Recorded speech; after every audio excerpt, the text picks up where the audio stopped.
In today's video, I'll show you on how you can reset a G29 steering wheel and pedal for Logitech. Now we have a simple steps that we can go ahead and follow in order to do this properly. For the first one, it's going to be the quick and soft reset. You want to power cycle your console or computer, basically turning it on and off, and reconnect the wheel right after. Now this will resolve most minor connection issues without losing our setting.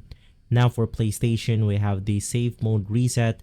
Basically, you want to turn off your console completely, connect your G29 wheel to the console, press and hold the power button until you hear 2 beeps, and from there, you then want to select the rebuilt database to refresh system connection. Right after that, you can just make sure to check all USB connections and pedals, making sure that they are firmly plugged in and free from damage. Look for bent pins or worn cable jackets.